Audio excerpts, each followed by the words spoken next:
Fala, meu lindo, minha linda, tudo bem com vocês?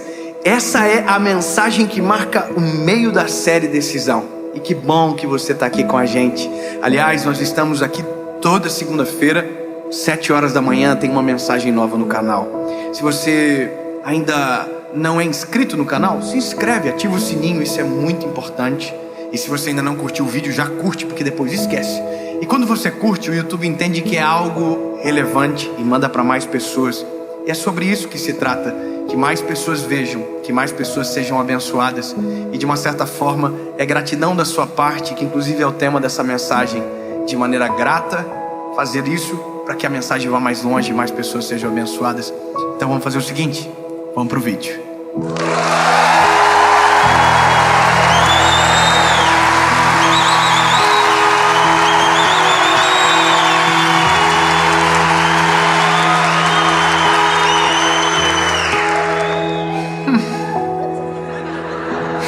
Gratidão. Ai, Jesus. Evangelho de Jesus, conforme escreveu Lucas, capítulo 17, versículo 11. Eu demorei muito tempo para pregar essa mensagem. Eu precisei ser muito moldado pelo Senhor e perceber algumas coisas importantes para poder chegar aqui e falar sobre isso com você. Eu já li esse texto centenas de vezes, mas dessa última vez que li foi circunstancial para algumas decisões. Eu quero caminhar com você, diz o seguinte a palavra. E aconteceu que indo ele para Jerusalém, passou pelo meio de Samaria e da Galileia. E entrando ele em uma certa aldeia, saíram-lhe ao encontro 10 homens leprosos, os quais ficaram parados de longe. E eles levantaram a sua voz, dizendo: Jesus, mestre, tem misericórdia de nós. E ele, vendo-os, disse: Ide e mostrai-vos aos sacerdotes. E aconteceu que, enquanto iam, eles foram purificados. E um deles, quantos? Um deles, quando viu que estava curado, retornou, glorificando a Deus em alta voz. Aleluia.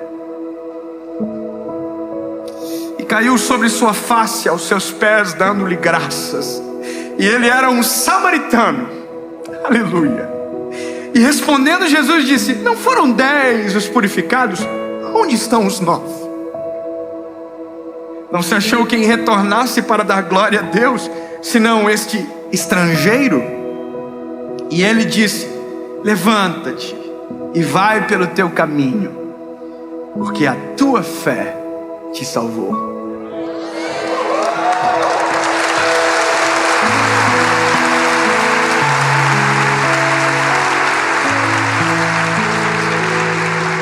Eu fiquei refletindo nisso, nessa história específica e em tantas outras histórias bíblicas, de tantos milagres cujo qual a Bíblia contém. E me fiz algumas perguntas. De quanto tempo demora para que a memória de um milagre desapareça do nosso coração?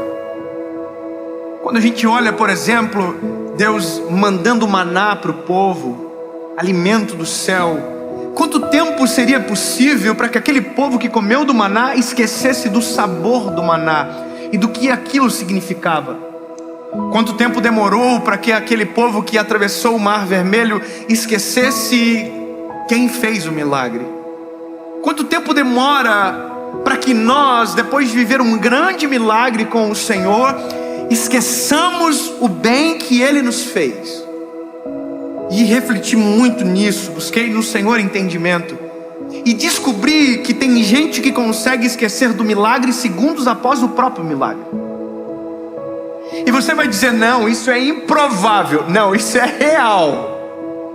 Isso é a verdade nossa. Nós, seres humanos, somos extremamente ingratos e a nossa memória é tão curta que a gente consegue viver o milagre e um segundo depois não lembrar o suficiente para agradecer. Eu vou te dizer uma das coisas que eu vi no meio disso tudo, que eu fiquei chocado. Eu tenho um senso de humor um pouco estranho. A minha esposa não entende muito o que eu acho engraçado. Eu sou assim, tem coisas que eu digo, nossa, que top, olha, daí ela fala, não entendi. Não sei, o senso de humor meu é estranho, mas eu quando vejo as coisas na internet, eu sou assim, eu vivo. Irmão, se eu vejo uma série, eu vivo o negócio. Eu me envolvo com os personagens, eu oro por eles, sonho. Sinistro. Irmão, esse negócio da batatinha 1, 2, 3, eu tava orando já, eu tava... Deus, a bolachinha, Senhor, ajuda. Tem gente que fica chocada, mas eu sou assim. O Prison Break, irmão, quando eu vi aquela série, eu falei, Jesus, liberta ele, Senhor. Meu Deus. Eu me envolvo emocionalmente, eu fico, sabe? E aí esses dias, por um acaso do destino, eu tô vendo um vídeo na internet de um paraquedista. Se ele ver esse vídeo, eu fiquei chateado com você, meu amigo. Talvez você veja, alguém vai mandar. Mas já estou em paz contigo, não fique de mal comigo. Mas você foi bobão. Tem que falar porque internet, assim, o fofoqueiro passa forte. O irmão querido, paraquedista, que não se sabe se é perigoso, então é um querido. Ele estava no paraquedas, voando, e tinha um rapaz na frente, na cadeirinha, e tinha uma câmera filmando. E eu tô aqui, olha que lindo. Ai, nossa. E aí ele entrou numa nuvem e fechou tudo. E ele perdeu a visão e não conseguia ver mais nada. Irmão, quando isso aconteceu com o rapaz, ele ficou desesperado. Então que ele estava desesperado, tentando acalmar o rapaz da frente. Não, fica tranquilo, ele, não, vamos tudo morrer. Não, vai dar tudo certo. Então ele falava e esquecia. Aí ele começou a orar. Irmão, ele começou, Deus, o Senhor sabe que eu tenho uma filha, Senhor. E aqui, no meio da nuvem, não vendo nada, o Senhor sabe que eu tenho uma filha para criar, Senhor. Tal. E aí ele orou e começou a rezar, Pai nosso que está no céu, santificado seja o vosso nome, venha a nós o vosso reino. E terminou, começou, Santa Maria, Mãe de Deus, rogai por nós pecadores. Irmão, todas as orações que ele lembrou, ele fez, uma atrás da outra. E eu tô aqui, ó, oh Jesus, eu me envolvo, irmão.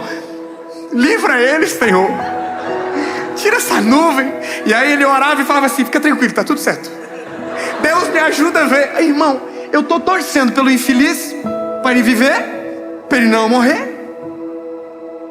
Eu tô felizão, porque ele sai da nuvem. De repente, a nuvem abre e ele vê o horizonte.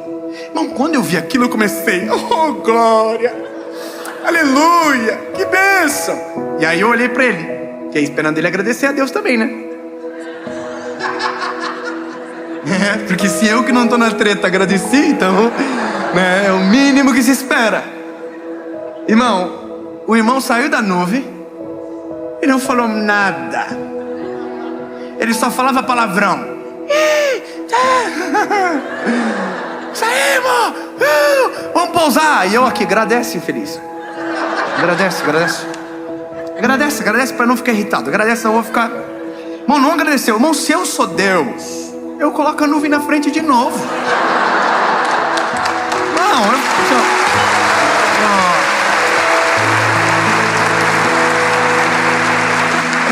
imagina o rapaz aqui, oh, nuvem de novo. Jesus, tem misericórdia, Senhor, tem uma filha. Pai nosso que está no céu. Quer dizer, tem gente que lembra só para pedir e nunca para agradecer.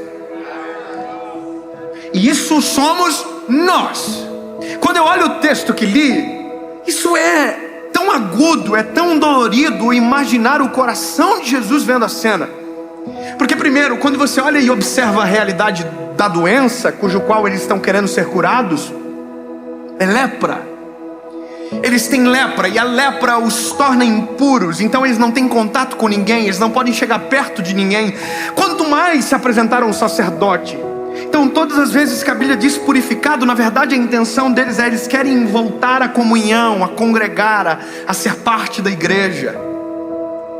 Eles querem, sabe, vir para a comunhão. E aí a Bíblia diz que eles veem Jesus passando. Jesus entra na Galileia, Samaria.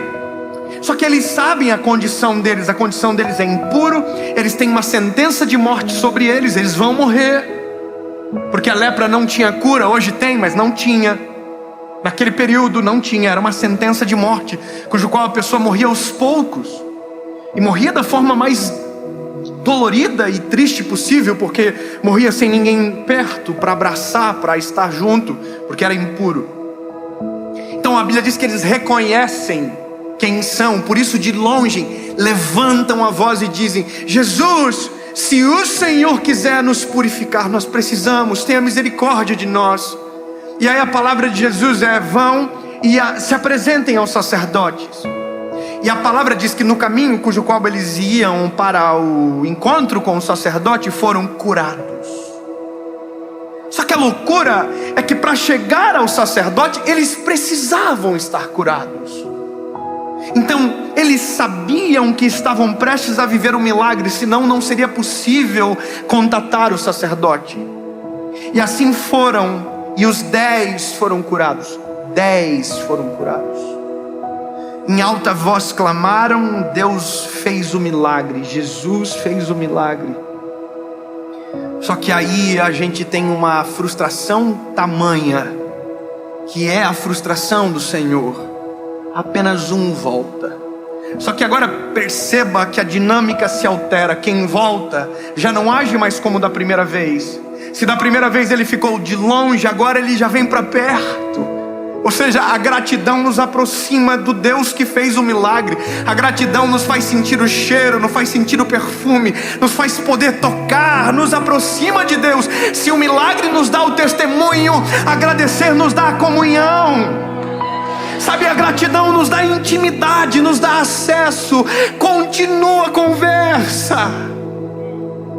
Só que a loucura é que só um entendeu isso, e só um veio. Só que a Bíblia diz que ele vem tão cheio de gratidão, que da mesma forma que ele falou alto de longe, ele fala alto de perto. A Bíblia diz que ele levantou a voz, mas agora com a cabeça no chão, prostrado no chão, agradeceu ao Senhor. E a pergunta que Jesus faz para ele é: se 10 foram curados, por que só você veio? E agora Jesus dá um detalhe: você é samaritano. Samaritano era estrangeiro, não era do povo de Deus. Ou seja, talvez o que Deus menos esperava. Quando digo Deus, entenda Jesus aqui. O que Jesus menos esperava que voltaria para agradecer foi exatamente o que voltou para agradecer. Sabe, às vezes Deus, eu fico imaginando o coração de Deus que tem expectativas ao nosso respeito, que opera milagres extraordinários e imagina o seguinte: olha, eles vão voltar, eles vão estabelecer a comunhão, eles vão, e a gente não vai. E o que menos se espera, esse volta, agradece. E aí ouve de Jesus: a tua fé te salvou, volta pelo teu caminho. Só que a lição fica: os 9 só tiveram uma oportunidade com Jesus e nenhuma outra mais. A gratidão, ela nos dá oportunidades maiores. A gratidão mantém a porta aberta. A gratidão mantém os céus abertos sobre nós. Quem não é grato encerra o milagre no dia que recebeu.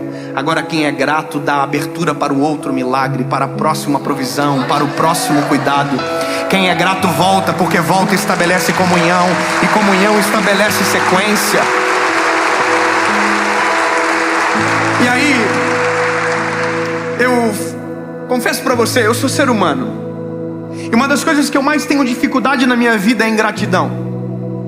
É uma das coisas que ferem o meu coração, porque eu consigo remontar a minha história, e faço isso de maneira frequente, para que justamente não perca a gratidão ao Senhor. Porque aqui mora um segredo importante: ser grato é diferente de agradecer. Como assim, David? Eu vou te explicar. Eu agradeço, se não sou grato, esqueço. Agora a gratidão é criar um memorial no meu coração, cujo qual, quando vejo você novamente, revisito a memória daquilo que você me fez de bom. Isso é gratidão. Gratidão é entrar na presença de Deus com a memória de tudo bem que Ele já fez. Deus, Tu salvou a minha família. Deus, Tu mudou a minha história. Deus, Tu me deu uma nova chance. Isso é gratidão. Gratidão não é só agradecer uma vez. Gratidão é revisitar a memória todas as vezes que você encontra. Cristo, Tu é bom. Quando eu subo para pregar, eu vou falar uma coisa para você: o meu coração estremece, eu fico, sabe, ansioso, aflito. A semana da série para mim, que é a semana da gravação, eu busco o Senhor, eu oro, mas o tempo todo eu estou revisitando as memórias, tudo que Deus já fez. todas as palavras que Deus já deu, todas as curas que nós já vivemos, e me lembro sempre do dia que Ele me salvou. Quando revisito a memória, resgato a essência que me trouxe para este lugar. Eu quero que você entenda que gratidão mantém os nossos pés no chão. Gratidão nos mantém no chão no sentido de que a gente não perde a essência, não perde a pureza, porque a gente sempre vai ser obrigado a lembrar: quem foi que nos purificou foi Ele, e se não fosse o Senhor nós ainda estaríamos sujos. Só que da mesma forma que a gratidão se aplica com o Criador, a gratidão também se aplica com o próximo. E eu vou te falar, lindos, tem gente que vive vida medíocre e já foi abençoado, mas não voltou para agradecer, e a gratidão nunca se estabeleceu no coração. Eu não sei se você vê dessa maneira, mas eu crio expectativas e às vezes sou extremamente frustrado. Você já deu vez para alguém no trânsito e só esperou que ele desse pelo menos um... Todas as vezes que eu dou vez para alguém no trânsito, a pessoa não me agrada, tem vontade de bater atrás, irmão. É uma coisa... bateu, desculpa. Só que como quem bate atrás sempre é culpado, então eu não bato. Mas se não... Poxa, você deu a vez, né? Aí você fica assim: oi? E aí? Você já olhou no olhar de alguém, cumprimentou e a pessoa nem sequer reagiu? Não dá uma aflição na gente isso? Agora imagina Deus com a gente. Porque eu dou a vez na frente para passar. Jesus deu o Filho, Deus deu o Filho dele na cruz do Calvário. Eu só dei uma vez, Deus deu o Filho, viu na cruz do Calvário por nós. Eu não podia ser Deus, irmão. Se eu fosse Deus, nós estava tudo no sal, eu também estava.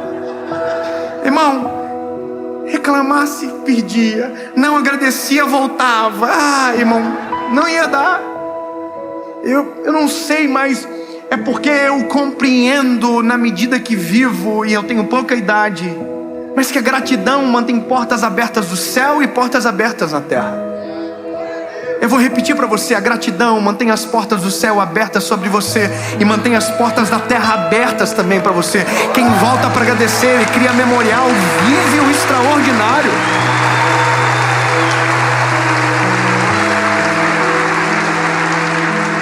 Existem pessoas que quando abençoam alguém fazem o caminho inverso do que é a gratidão. Cobram gratidão, e gratidão não se cobra. Quem dá tem que esquecer, mas quem recebe não pode. Quem dá tem que esquecer, porque se aquilo faz lembrar toda vez, significa que também não fez de coração. Mas quem recebe nunca pode esquecer. Se Deus ficasse jogando na nossa cara toda hora aquilo que Ele fez, de maneira genérica para todos e de maneira exclusiva para nós, quantos milagres, quantos, e que a gente esquece, nós estaríamos passando vergonha todos os dias. Mas aí que mora o segredo e que mora a essência de Cristo, o amor de Jesus. Porque quando Jesus faz, Jesus também não está olhando para quem está fazendo. O interessante é que quando Jesus diz que o samaritano voltou para agradecer, também me dá a entender que Jesus curou o samaritano. Então Deus dá porque é da natureza dele. Agora, a gratidão tem que ser desenvolvida em nós. Recomendo a vocês que peguem a sua história, escrevam no papel e leiam uma vez por semana. Vão para a frente do espelho e conte o testemunho de vocês para vocês. Eu penso que isso mantém o nosso coração recordando em todo o tempo que isso é gratidão, um memorial na alma para não esquecer daquilo que é importante. Conectados com o Criador. Eu tenho 2 filhos, a terceira nasce agora. Mas sabe o que eu amo nos meus filhos? Quando eu dou um presente para eles e antes de abrir eles me agradecem. E eu faço uma pergunta que todo pai faz: quem foi que te deu? E eu amo ouvir eles dizerem: papai. O papai me deu. Mas esses dias eu vi o contrário. Eu vi isso sem perguntar. E foi ainda mais prazeroso. Meu filho pegou uma roupa de herói que eu comprei para ele. E ele falou para mim: papai, vamos vestir a roupa de herói? Aquela que o papai Me deu. Ele está dizendo, eu lembro, papai, quem me deu foi você. Eu não posso vestir aquela roupa na sua frente sem me lembrar que foi através de você que eu tenho aquela roupa. Tem gente que consegue desfrutar das bênçãos de Deus na frente de Deus, ignorando que foi Deus que abençoou. E eu termino aqui falando para você que às vezes clama por um milagre. Talvez a sua voz é alta para clamar, a sua voz se levanta para pedir, mas a mesma voz que se levanta para pedir vai precisar levantar para agradecer e criar a gratidão no teu coração. Eu tenho gratidão a muita gente na minha vida. Eu tenho gratidão a pessoas que sustentaram a minha família lá atrás. Sabe do que eu me lembro? Eu me lembro de quando eu estava construindo uma casa, que era o meu sonho, um irmão me ligar e dizer que ia me dar 50 sacos de cimento. Sabe o que eu me lembro? Eu me lembro quando ninguém me convidava e tinha amigos que ligavam para mim e convidavam eu para ir nas igrejas deles. E a gratidão me faz hoje ir em igrejas que não são relevantes, que não são grandes, mas porque o pastor delas, quando eu não era ninguém, me dava oportunidade. E quando faço isso, faço pelo amor ao ministério, mas por gratidão a quem olhou para mim quando ninguém olhava. E eu vou te dizer, meu lindo,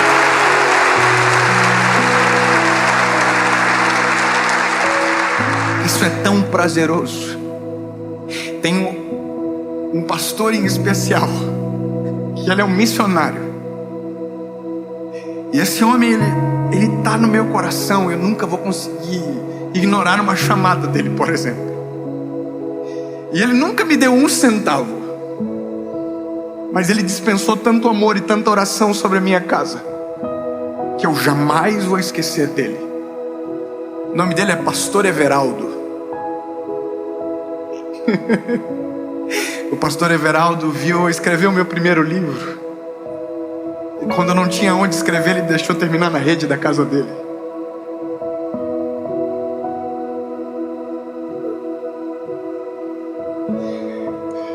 Parece simples para alguém, mas para mim fez tanto significado naquela época. Me deu tanta força, me aproximou tanto de Jesus, que hoje não tem como eu ignorar ele. Nem se eu quisesse, seria covardia da minha parte. Mas David, hoje onde tu escreve os livros? O que você faz? Aonde você pega? Não, esquece quem eu sou agora. O que eu não posso esquecer é quem eu era quando eu o encontrei. Antes de encontrar Jesus era um samaritano impuro. Agora, depois de Jesus, ainda é um samaritano, porém agora é puro.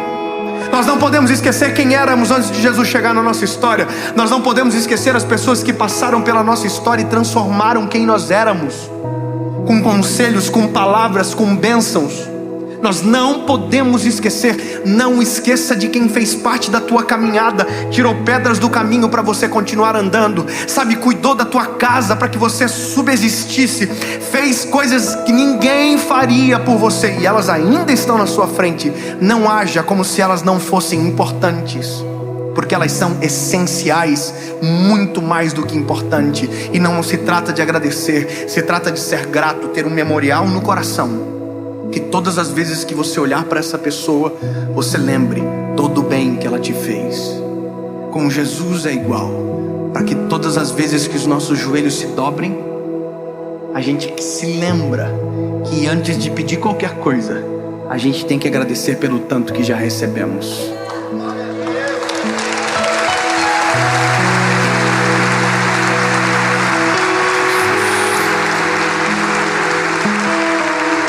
Jesus, seria ousadia da nossa parte pedir algo nesse momento. Só quero te agradecer, Jesus, porque me lembro de quando tudo isso começou. Me lembro dos primeiros vídeos, me lembro das primeiras mensagens, me lembro de quando o Senhor me encontrou. Quem eu era, como eu estava, é impossível esquecer, Jesus. Eu só estou aqui porque o Senhor me encontrou no caminho e me santificou, purificou. Jesus, eu só cheguei aqui porque tive homens e mulheres de Deus que investiram em mim, oraram por mim. Jesus, eu só estou aqui porque hoje, enquanto estava iniciando, a minha mãe estava de joelhos dobrados pela minha vida. Senhor, obrigado. Obrigado pela tua graça, pelo teu amor e pelas pessoas que o Senhor colocou na minha história. Obrigado por essa noite. Em nome de Jesus. Amém.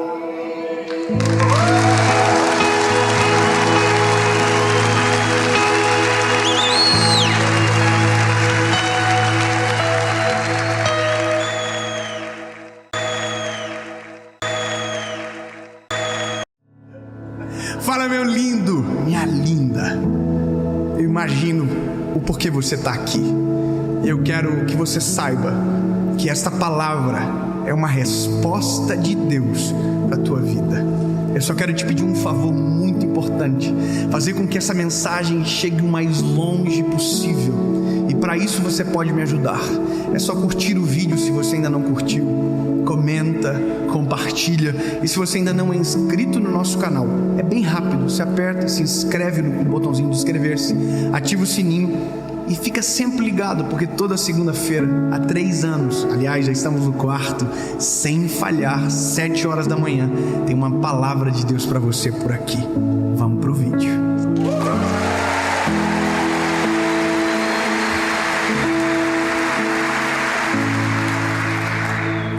Ruth, capítulo de número 1, versículo de número 20. Ruth, capítulo de número 1, versículo de número 20.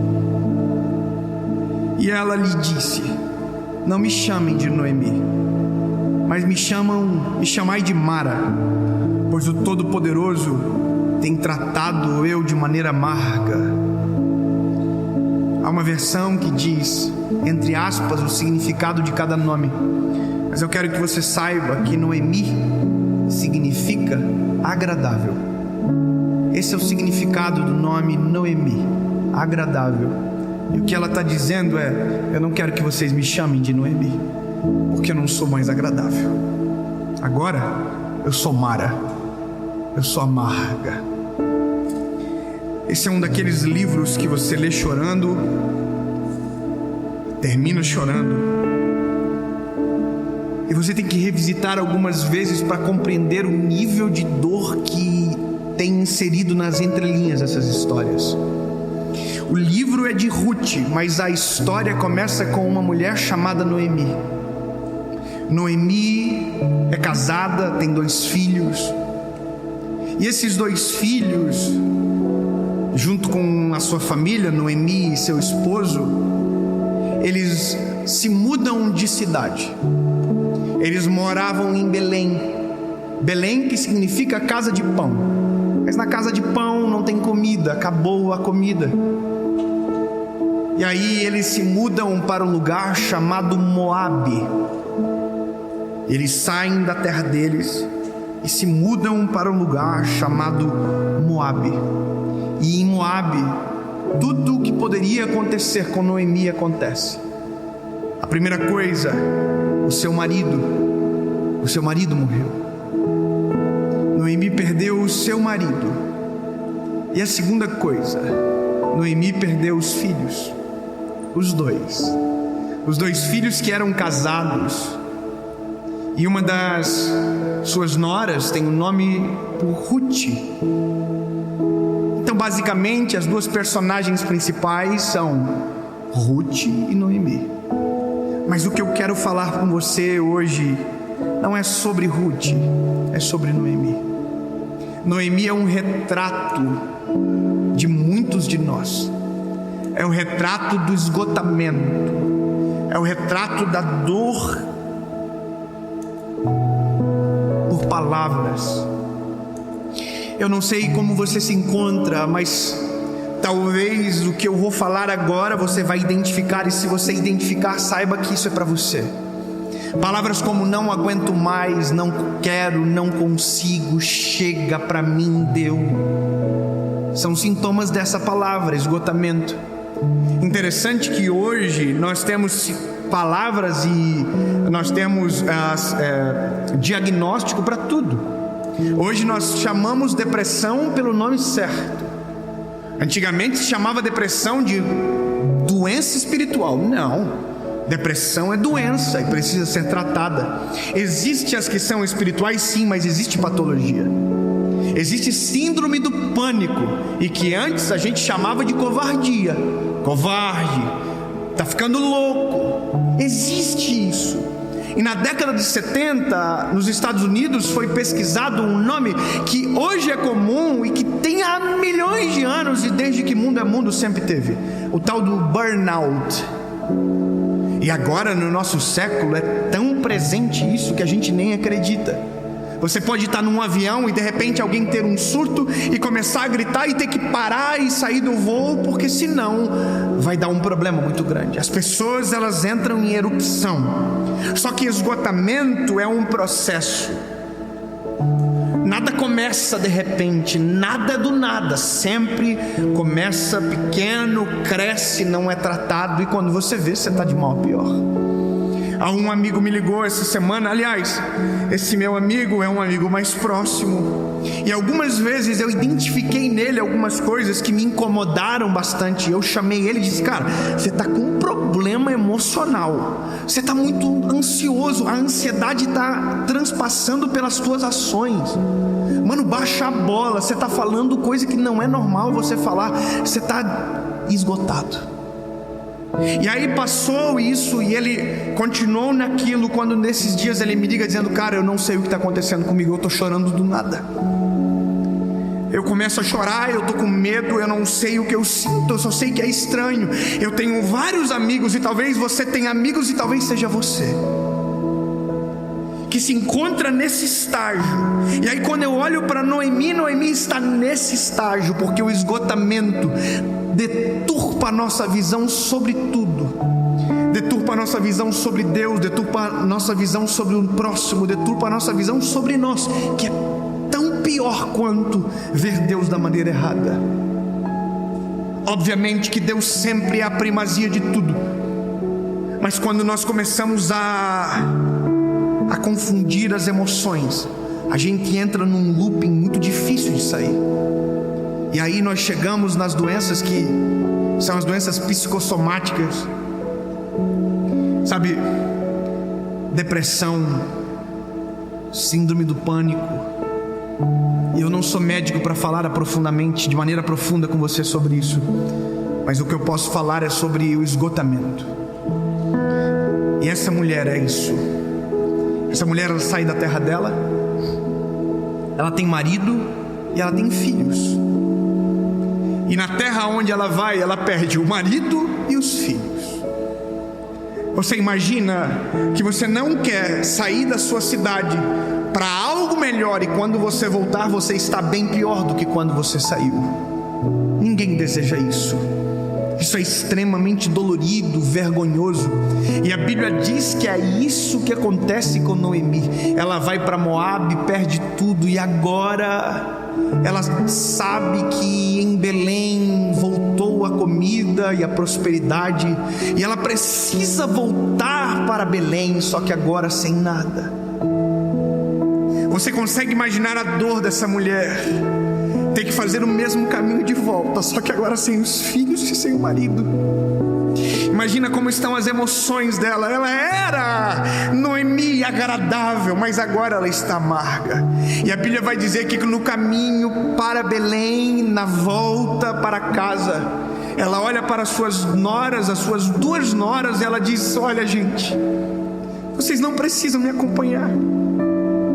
Vocês não devem me acompanhar, porque que esperança vocês têm em mim? Eu não vou ter mais filhos, e se eu ter filhos, vocês não vão esperar eles crescer para se casar com eles. Eu não tenho nada para oferecer para vocês, vão embora. E aí a Bíblia conta que as duas choraram, as duas noras, em alta voz, mas uma foi embora e uma ficou. E a que ficou é a Ruth.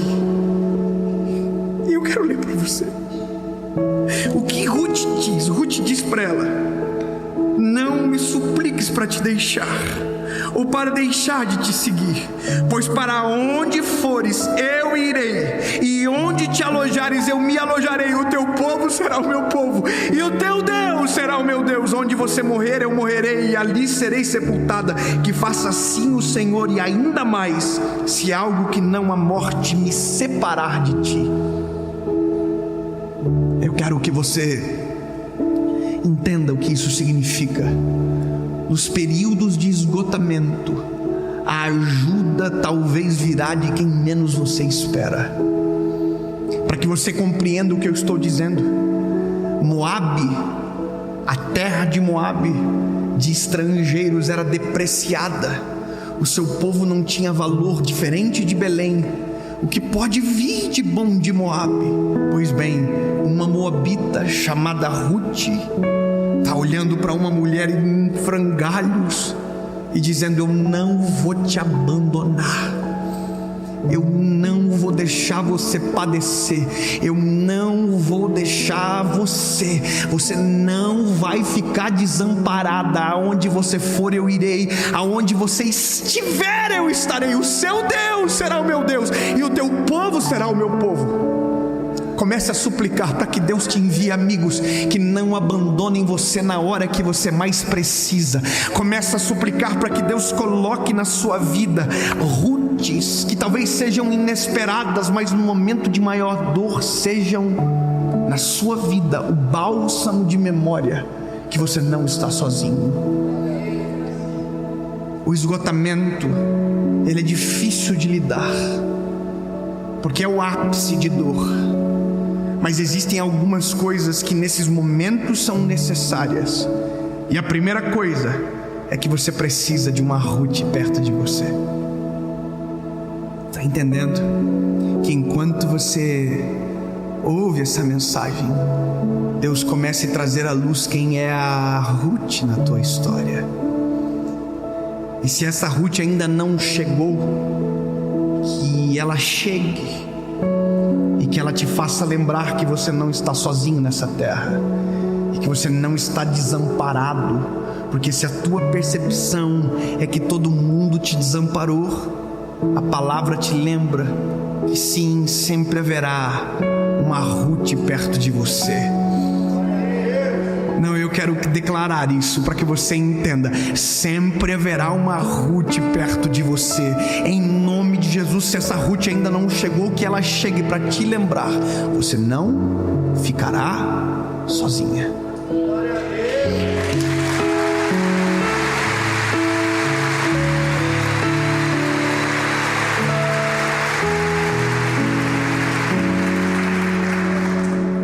A Bíblia continua. É a história de Ruth, é ela chegando, de Noemi chegando na cidade, e todas a chamando de Noemi. Oi, Noemi. Noemi, você voltou. Todo mundo está comovido com a dor dela, todo mundo sabe. Só que aí ela diz: não, gente, não, por favor, não me chamem de Noemi. Eu era Noemi antes de sair, mas a minha vida está destruída. Ela está dizendo, em outras palavras, isso: agora eu não sou mais agradável, eu sou amarga. É isso que eu sou, mas não é isso que ela é isso que ela enxerga.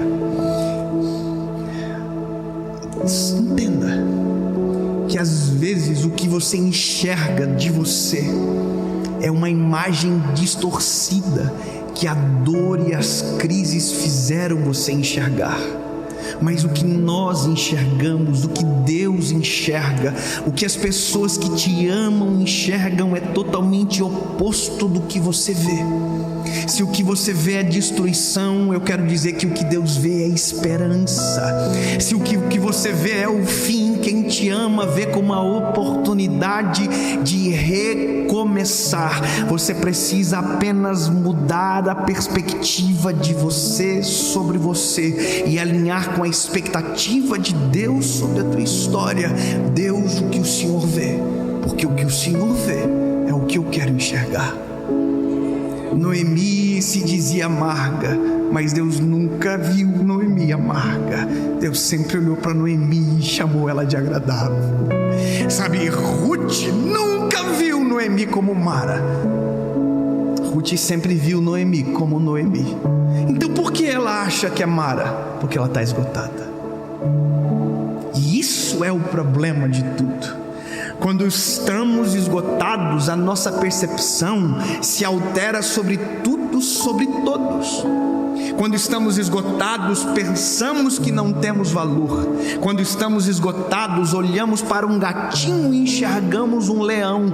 Os pequenos obstáculos se tornam grandes montanhas, e aquilo que é simples se torna uma calamidade. Estamos esgotados. Então, meu lindo, se esta é a fase que você se encontra, eu quero dizer que existe uma válvula de escape para você. E a válvula de escape tem nome.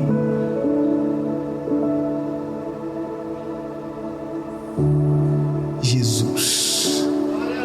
Jesus é aquele que acalma a tempestade, que tira de nós toda a dor e que nos faz lembrar do que Deus pode. A Bíblia termina dizendo que a nora, isso aqui é demais, a nora de Noemi, a Ruth, casou de novo, e casou com um homem chamado Boaz.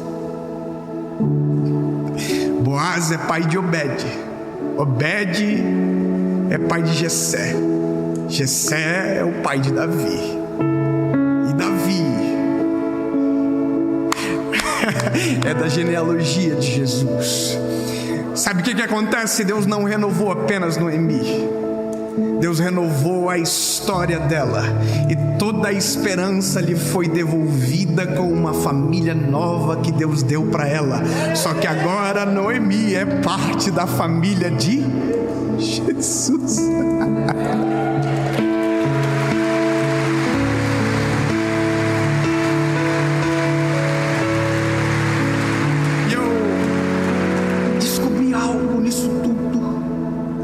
Noemi, me apaixonei por ela. A Bíblia diz: Deus mudou a sorte de Noemi, restaurou a esperança de Noemi.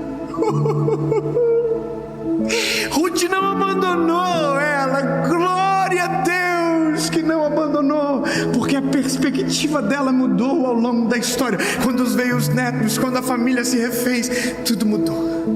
Mas eu vou te dizer, tem gente que pensa que o esgotamento vem só dos dias maus. Não, o esgotamento também vem dos dias bons. Você acredita que é possível se esgotar na fase de maior sucesso da vida? As pessoas não entendem isso. Tem gente que pensa que só o pobre tem isso. Não, lindo, o rico também tem. Aqueles que conquistam grandes feitos também têm. E se você não cuidar, se nós não nos cuidarmos, em qualquer momento a gente pode se esgotar sem saber. A Bíblia conta a história de um homem chamado Elias, que venceu os soldados, os profetas de Baal, na espada. Uma guerra que ninguém poderia dizer que alguém poderia vencer, e ele venceu. Só que quando a notícia chegou para Jezabel, Jezabel disse que ia matar ele. Um homem que venceu os soldados à espada morreu de medo de uma mulher e foi embora desejando a morte. Sabe o que é isso? Esgotamento. Esgotamento, lembra? Faz a gente olhar um gatinho e confundir com um leão. Faz a gente olhar um riacho e ver um mar tempestuoso. Não. Comece a perceber os ruídos à tua volta. Comece a perceber os sintomas. Seja uma Ruth na vida de uma Noemi. E se você é uma Noemi, clame para que Deus envie uma Ruth.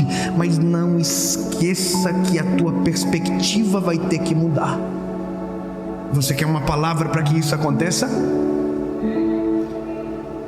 Eu vou perguntar: você quer uma palavra para que isso aconteça? Você acredita que com um versículo é possível renovar a esperança? Que com uma palavra de Deus é possível restaurar a nossa fé? Eu vou dizer para você, a minha vida mudou com uma palavra na hora certa. E eu declaro que esta palavra encerra esse ciclo de esgotamento na sua casa, na sua família, na sua vida, na sua perspectiva e visão sobre si, sobre tudo, sobre todos, sobre Deus. Isaías capítulo 41, verso de número 10. Prepara. Sabe assim, se você está de cinto, coloca o cinto e amarra. Puxa o cinto.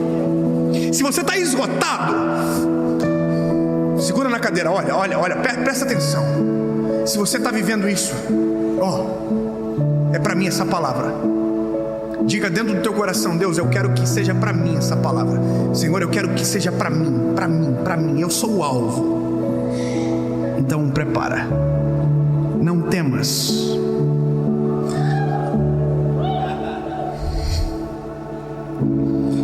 Não temas tu, porque eu estou contigo. Não estejas aterrorizado, porque eu sou teu Deus.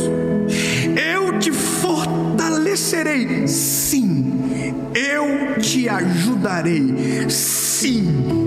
Eu te sustentarei com a minha mão direita.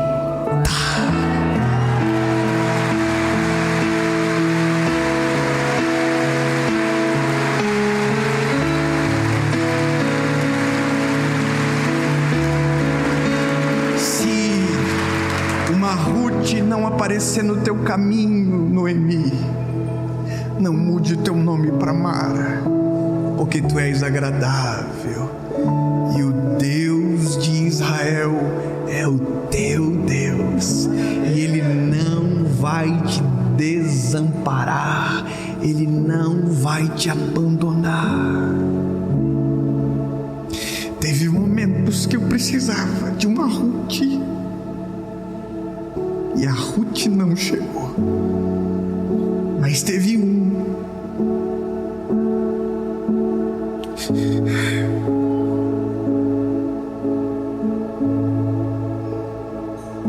que nos momentos mais difíceis não desamparou. Que nos momentos onde toda a esperança se esvaiu, não foi embora. Eu agradeço a Ti, Jesus, porque eu só estou aqui hoje, pregando a Tua palavra, porque o Senhor teve misericórdia de mim e transformou o meu pranto em alegria. Em Teu nome, Jesus, obrigado. E que da mesma maneira que isso veio sobre Noemi, assim também veio sobre Elias, quando ele estava na caverna e Deus entrou e disse: o que está fazendo aí, Elias? Sai da caverna, levanta, come e vai, porque o que eu tenho contigo é grande. Deus fala com você hoje: ei, sacode a poeira, levanta e se prepara, porque o melhor ano da tua vida só está começando.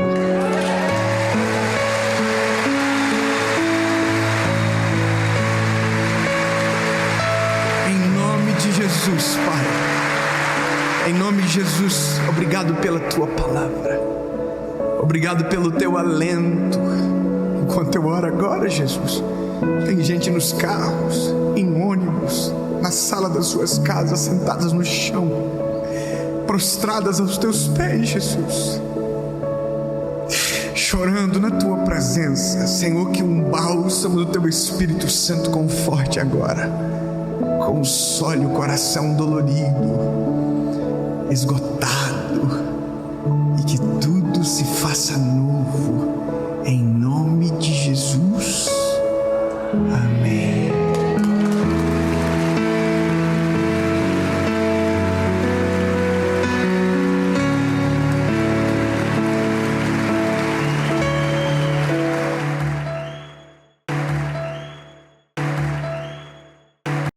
Fala, meus lindos, que bom que você está aí. Eu tenho certeza que você veio para essa mensagem por conta desse título: crise de ansiedade. Talvez seja exatamente isso que você está passando, ou é isso que tem tirado a sua paz. Eu tenho algo de Deus que vai produzir dentro de você algo que há muito tempo não tem: descanso.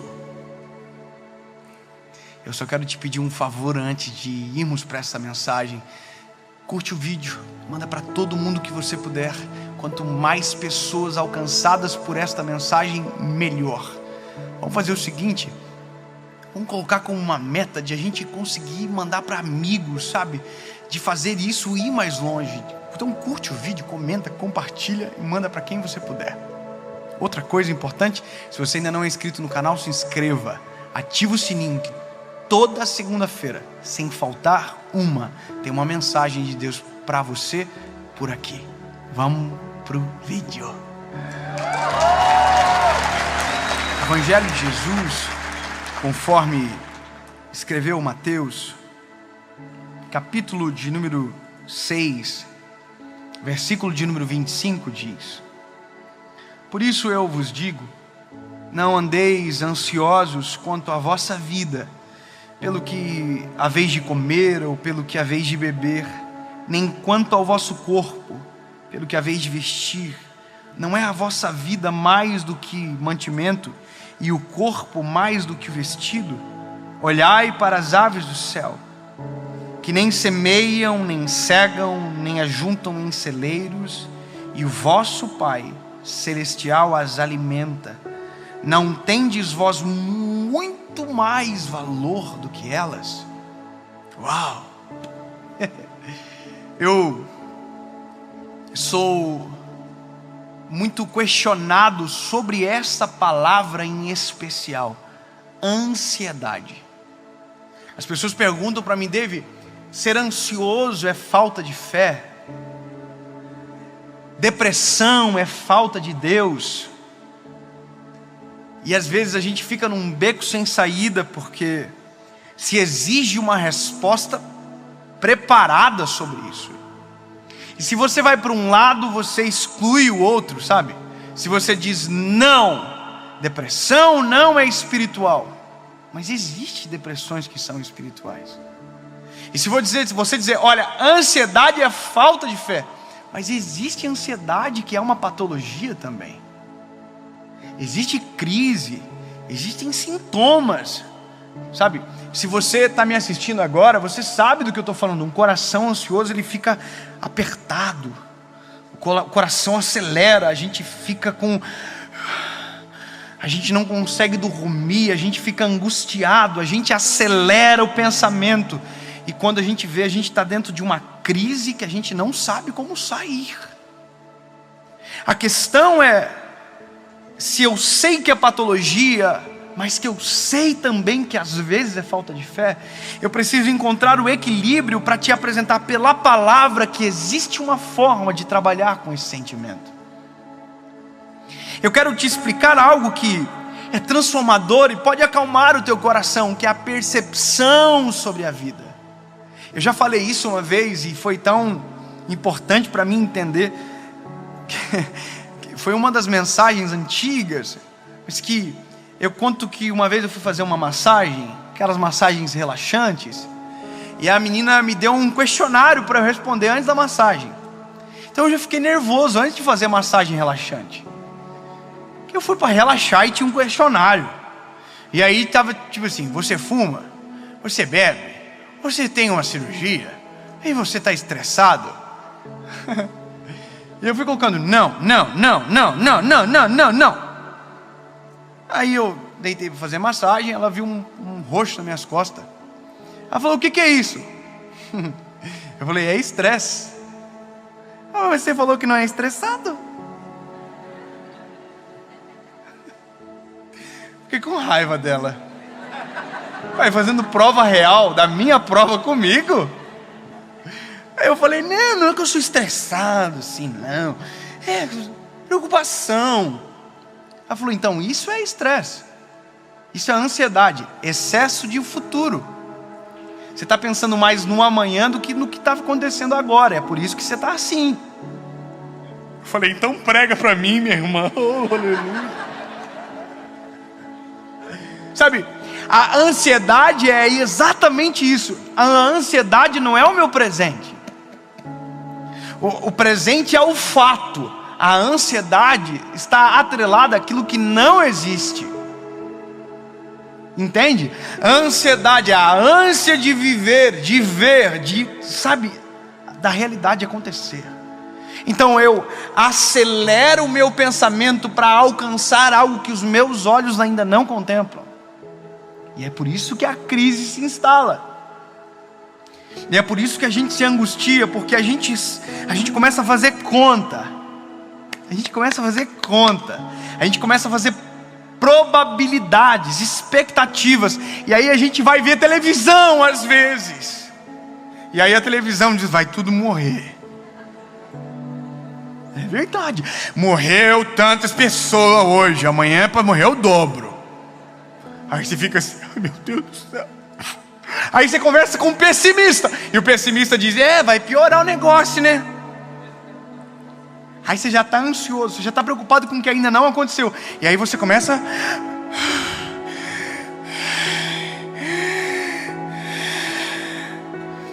E aí se instala uma crise. Só que aí que tá. Se a crise, a gente vai precisar de um remédio para administrar as emoções. O antes da crise, com uma oração, às vezes resolve. E eu sei que isso vai ser difícil de você conceber, meu lindo. Mas se você aprender a fazer assim, ó, descansar, você vai ver que a vida vai ser muito mais leve. Mas para descansar você vai precisar crer. E para crer você vai precisar confiar. E para confiar você vai precisar entregar. E para entregar você vai precisar orar. Eu sei que é difícil. Você viu já aquele vídeo de um guru que ele está meditando na praia? Aí alguém chega e fala assim: ô rapaz, ele, que rapaz, tá falando aí? E ele explode com o cara. Já viu? Porque ele não estava meditando coisa nenhuma, não. Ele estava boladão. Não tinha dado tempo de meditar ainda. E a gente está vivendo assim. A gente não entregou nada na mão do Senhor, mas a gente diz que tudo está na mão dele.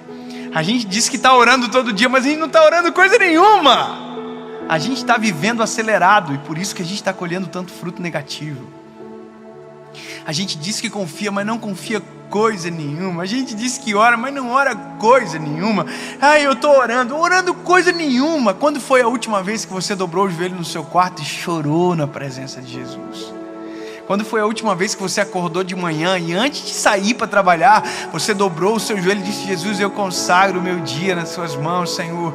Eu coloco os meus planos, eu derramo sobre você, Senhor, toda a minha ansiedade, a minha angústia. Quando foi a última vez que você fez isso?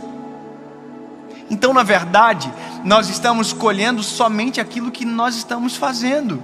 E por isso estamos tão ansiosos, porque a gente começou a depositar as nossas confianças na notícia que sai na televisão. A gente começou a depositar as nossas esperanças no jornalismo. Ai meu Deus do céu, morreu, eu vou morrer. A gente começou a colocar as nossas esperanças em índices de pesquisa. A gente está depositando a nossa fé naquilo que não é verdadeiro, naquilo que é volátil, que se altera.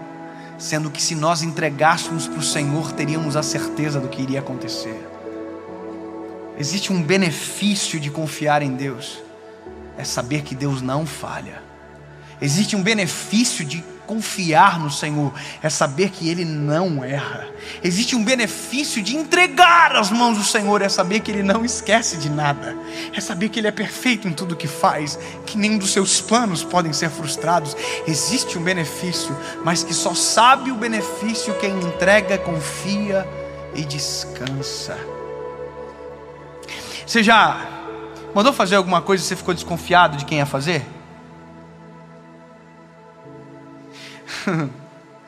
Eu fui construir uma casa uma vez. Aí eu falei para ele assim: o senhor vai construir essa planta aqui, ó. Ele olhou a planta e disse: eu vou fazer. Eu falei: mas tá aqui, essa é a planta, tá? Irmão, que gente atribulada. Não dava para confiar neles, irmão. Se deixasse dormir à tarde, não ia trabalhar de manhã. Construiu pilar onde não tinha, coluna onde não existia. Pensa a ansiedade que dá no meu coração, irmão. Mas é que é engraçado, se eu não fosse lá, minha casa teria sido totalmente diferente do que eu havia projetado. Ia ter uma casa assim que eu falei: gente, quem vai morar aqui? Eu não fiz isso. Eu me lembro que eu tinha feito um lugar na casa que tinha um pé direito duplo e tinha uma pele de vidro. Um dia eu cheguei na obra e tinha uma coluna no meio. Eu falei, mas não tem isso aqui no projeto. Aí ele falou, não tem? Ele fez sem ver o projeto. E ele disse, olha, engraçado, não tem. Quase que eu falei, vê o projeto, infeliz. Olha pra planta. Confia no que eu... Tá aqui, ó. Aí, irmão, eu quase morria. Eu dizia, destrói a viga. Tira daí, miserável. Um dia eu cheguei na obra, o reboco estava fazendo, a parede estava fazendo assim, ó. E eu não sou vesgo não, irmão. E eu não precisei nem de plumo. Eu olhei e falei, tá torto. Sabe o que o pedreiro me disse? A gente tira num reboco. Irmão, teve parede na minha casa que tinha quase 15 centímetros de reboco. Porque eles não estavam fazendo no projeto. E esse é o negócio. A gente pensa que Deus é igual. A gente pensa que Deus não sabe o projeto. A gente pensa que Deus não sabe sobre o amanhã. A gente pensa que Deus não tem o controle. A gente está equivocado. Mas de uma coisa certa, eu sabia que aquela casa ia ficar pronta. Com parede torta, com parede... Foi muito suor, lágrima, confusão, treta, briga. Mas eu me lembro que eu subia para o andar superior, que não dá para subir para o andar inferior, então eu ia para o superior mesmo, né? Oh Jesus. E eu me lembro que eu falava, Jesus, eu consagro a Ti, Senhor, esse lugar. Senhor, esse vai ser o nosso lar. E sabe, Deus já sabia dos planos, já sabia que a gente não ia morar ali por muito tempo, tudo já sabia. Mas a casa ficou pronta. Mas eu me lembro que uma vez, uma mulher que era vizinha daquela casa, falou para minha mãe, olha, eu me emocionei centenas de vezes e o Dave nem sabe. Quantas vezes eu olhava da minha sacada, via ele chorando dentro da casa, com as mãos para cima levantadas, apresentando o Senhor aquela obra. Os meus olhos não viam a casa pronta. Os pedreiros atrapalhavam ainda mais para aquela casa não ficar pronta. Mas Deus já havia tudo preparado. Então eu posso desconfiar do pedreiro, eu só não posso desconfiar do Senhor. Eu posso aferir o plumo da parede que o pedreiro fez, eu só não posso, desconfiar do que Deus tem planejado sobre mim. Existe uma coisa que precisa dominar o nosso coração. Tudo está sob o controle do Criador. E se eu confiar no Senhor, eu posso ter certeza, Ele não erra o projeto, Ele não esquece dos planos que fez. Ele tem meu controle absoluto, o controle absoluto sobre o ontem, sobre o hoje, sobre o amanhã, depois de amanhã. Se eu entender que é isso a realidade que preciso crer, Salmo 37 é o bálsamo da minha vida. Entrega o teu caminho ao Senhor, confia nele e tudo Ele fará. Tá com Ele, não preciso mais me preocupar. Não entendeu? Pode dormir agora.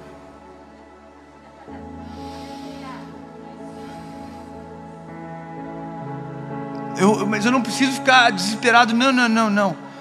O Senhor está no controle. Mas será que vai acontecer, sabe? Don't worry, my little child, it's gonna be alright. Não se preocupe, meu filho, vai ficar tudo bem. Mas não, o seu futuro está nas minhas mãos. Mas não. Se você entregou nas minhas mãos, confia. Se eu visto os lírios do campo, alimento as aves do céu, quanto mais não farei por vocês. Não estejais ansiosos por coisa alguma, antes todas as vossas angústias sejam conhecidas perante o Senhor, através das suas súplicas e ações de graças. E a paz que excede todo entendimento guardará o vosso coração e a vossa mente em Cristo Jesus.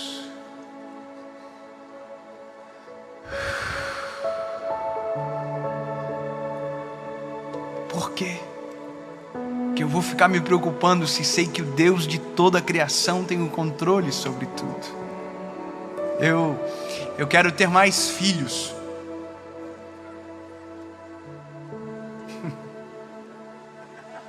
Tem calendário para isso, sabia? Você sabe o dia que você tem que estar lá. Tem o dia. Para quê? Se quem comanda todas as coisas é o Senhor. Eu posso fazer? Pode, mas não fica ansioso. O Senhor está nas tuas mãos. Sabe, você quer ter um filho? Descansa. Eu não sei porque eu estou falando isso agora, mas é de Deus para a vida de alguém. Você quer ter um filho e está preocupado? Descansa. Deus sabe a hora certa de fazer. Eu preciso mudar de emprego. Eu estou dizendo, não. Calma. Descansa. Faz a tua parte. Deixa Deus controlar toda a história. Mas isso é confiar. Eu termino te dizendo algo. Para a gente viver uma vida mais leve. E como isso é bom. O conselho é muito simples. Ao acordar, não ligue o teu telefone. Não vá para a internet para ver notícia. Não veja quem postou. Não. Não veja televisão. Não. Dobre o joelho na frente da sua cama. Não falam que acordar com o pé direito dá sorte? Esquece. Quer ter sorte? Dobre o joelho. Feche os teus olhos. Diga: Jesus, eu não sei nem como eu vou te falar isso, mas eu preciso que o Senhor saiba. O Senhor é o dono da minha vida. E eu sei que o Senhor já sabe. Mas pode controlar. O Senhor é o dono. Pode controlar. Meu futuro está nas tuas mãos. Jesus, eu entrego o meu dia, os meus sentimentos, meu coração. Toma, Jesus. Acalma minha alma, meu espírito. Me faz viver um dia maravilhoso, Jesus. Paizinho, eu te amo. Obrigado pela minha esposa, pelo meu marido. Vai fazer. Jesus, te amo. Amém. Agora vai levantar? Não, calma. Pega a Bíblia. Só um textinho só. Olha, Mateus 13. Tendo Jesus saído de casa naquele dia, estava sentado junto ao mar. Estou lendo uma coisa aleatória aqui. E ajuntou-se muita gente ao pé dele. Olha, porque ele sabe o que faz, né? Tá vendo? E não estou nem pregando, só estou... E toda a multidão estava em pé na praia. E falou-lhe muitas coisas por parábolas, dizendo... Aí fechou o texto, leu o texto. Aí, pode ir embora agora. Vai viver. Você vai ver que vai ser diferente o seu dia. Você vai evitar crise. Alguém vai dizer: olha a notícia. Não, eu tenho uma boa nova. Tudo está sob o controle do Criador. Nada nem ninguém poderá frustrar os planos que Ele tem a meu respeito. Sabe, é diferente. É diferente.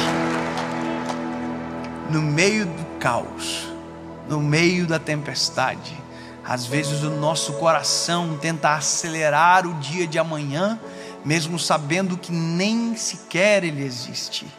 Nossas emoções se atribulam, nosso coração se aperta e a gente tenta imaginar o que vai acontecer, e às vezes o cenário que criamos é totalmente diferente do que Deus tem para nós.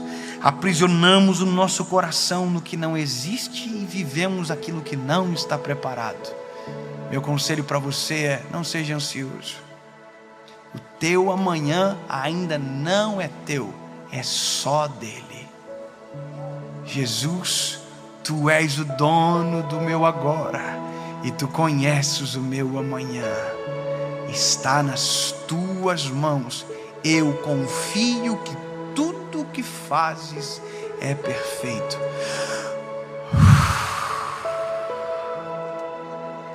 Acabou.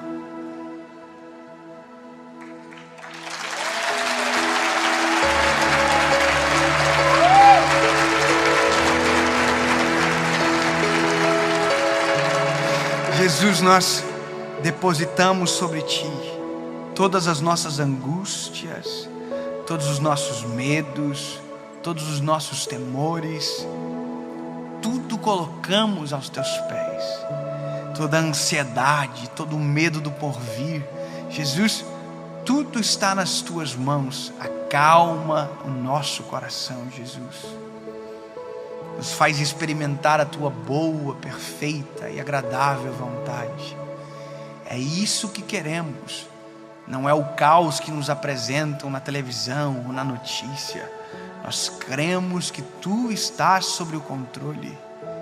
E que se tu estás no controle, tudo vai dar certo. Em nome de Jesus. Amém.